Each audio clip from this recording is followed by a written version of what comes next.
ឥឡូវនេះគឺកំពុងតែល្បីខ្លាំងមែនទែនដែលគេកំពុងតែចែករំលែកបន្តគ្នាពីការយកមុខហ្នឹងទៅត្រាំជាមួយនឹងទឹកកកមកនឹងធ្វើការ make up ដើម្បីឲ្យផាត់មុខចូលល្អហើយខ្លះទៀតយកដុំទឹកកកទៅលុញនៅលើផ្ទៃមុខដើម្បីឲ្យស្បែកហ្នឹងភ្លឺថ្លាបែប glow skin ពជាភាពចាស់បតង់ស្នាមជ្រួញក៏ដូចជាពង្រួមរនញើសហ្នឹងឲ្យតូចបើយើងមើលតាមមួយផ្លេតជឿថាមានបងប្អូនយើងជាច្រើនច្បាស់ជាទៅសាក់ធ្វើតាមហីដោយសារតែអត់មានអីពិបាកទេទឹកកកទិញតែ500រៀលមកស្អំមុខបាន20ដងមិនទាន់អស់ផង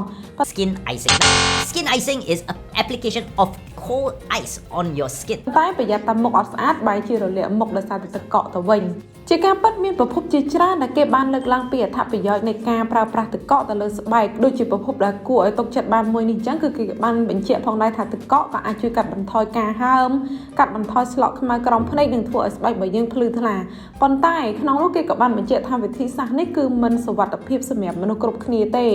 ជាស្ដែងអ្នកដែលគេមិនណែនាំឲ្យប្រើទឹកកកនៅលើស្បែកមុខសោះហ្នឹងគឺមានដូចជាអ្នកដែលគាត់មានស្បែកស្ដើងមានស្បែកមុនមានស្បែកងាយនឹងប្រតិកម្មអ្នកដែលគាត់មានស្បែកសរសៃក្រហមហើយនិងអ្នកដែលគាត់ទៅធ្វើការវះកាត់បាញ់ឡាស៊េឬក៏បកស្បែកថ្មីថ្មោងក៏គេមិនណែនាំឲ្យប្រើទឹកកកដែរព្រោះវាអាចធ្វើឲ្យស្បែករបស់ពួកគាត់កាន់តែមានបញ្ហាកាន់តែខ្លាំង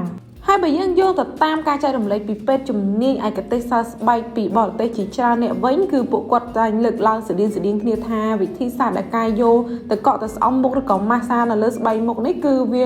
មិនល្អសម្រាប់ស្បែកមុខអ្នកគ្រប់គ្នាទេព្រោះថាទឹកកកគឺវាមានភាពត្រជាក់ខ្លាំងនៅពេលដែលយើងយកវាទៅស្អំនៅលើស្បែករបស់យើងផ្ទាល់នៅក្នុងរយៈពេលយូរវាងាយនឹងធ្វើឲ្យមានការរលាកស្បែកឡើងក្រហមករណីខ្លះក៏អាចមានការឆ្លងមេរោគផងដែរអញ្ចឹងវិធីសាស្ត្រដែលគេណែនាំថាវាអាចកាត់បន្ថយហានិភ័យក៏ដូចជាអាចមានសុវត្ថិភាពជាងដែលយើងយកទឹកកកមកដាក់ផ្ទាល់នៅលើស្បែកហ្នឹងគឺគេណែនាំឲ្យអ្នកទាំងអស់គ្នាប្រើកណាត់ដែរតុនហើយស្អាតយកមករុំទឹកកករួចចាំយកមកម៉ាស្សានៅលើស្បែកចោះ